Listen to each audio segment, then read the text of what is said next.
ვიწერთ პროგრამა XAMPP-ს.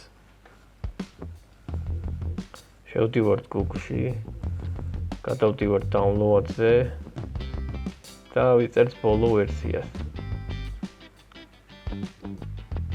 ვაინსტალირებთ.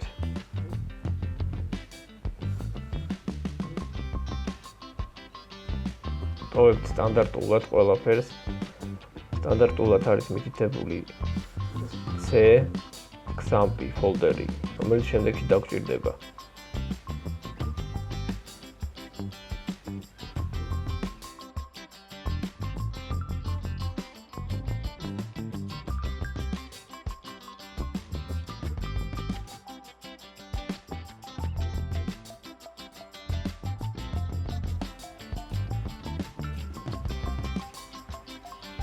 Start out პროგრამას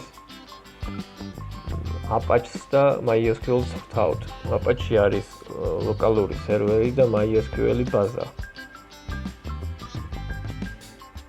ესე იგი C-ზე XAMPP-ის ფოლდერში გვაქვს htdocs-ი ფოლდერი, რომელშიც უნდა ჩავაკოპიროთ WordPress-ი.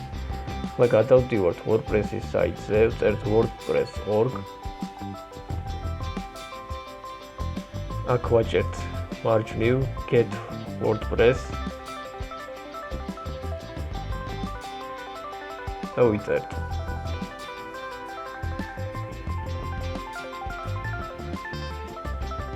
ხსნით არქივს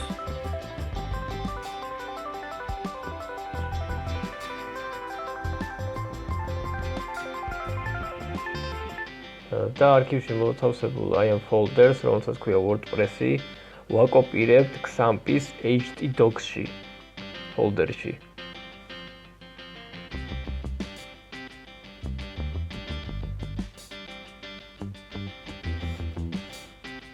შემდეგ ვხსნით ბრაუზერს და ვწერთ localhost/wordpress/wp-admin.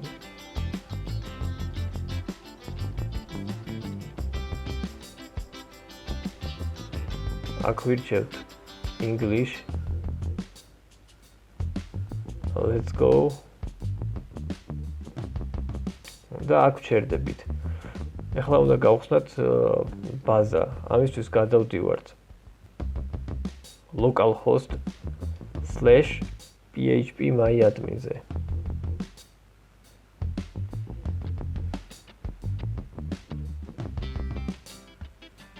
აქ ვაჭერთ news.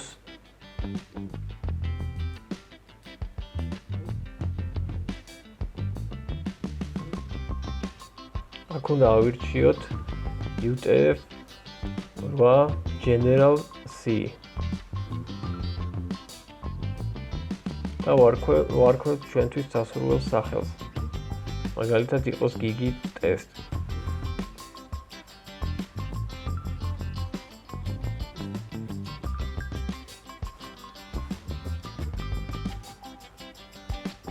აი აქ ვწერთ იმ შექმნილ სახელს, ანუ gigi test.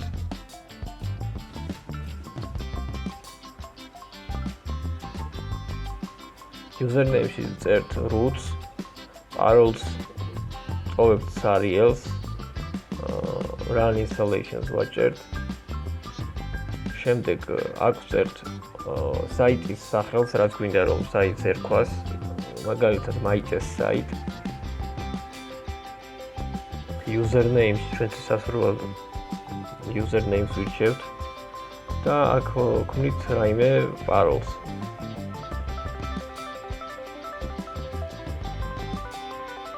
ასევე უნდა შევიცვლოს იმეილი, თუმცა არ არის აუცილებელი რომ მუშა იმეილი იყოს მითითებული, ნებისმიერი რამ შეიძლება ჩაიწეროს.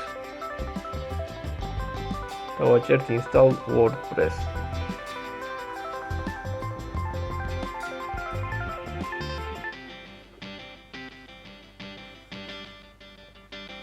login და აი აქ უნდა შევიყვანოთ უკვე ჩვენი დარქმეული, ჩვენი username-ი და ჩვენი paroli.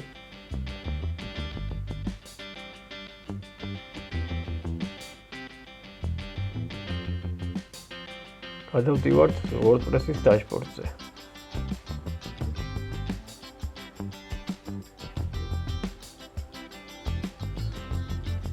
კიდევ ერთხელ რომ შევიდეთ ჩვენს დაშბორდზე, ავკრიფოთ localhost/wordpress/vp-admin.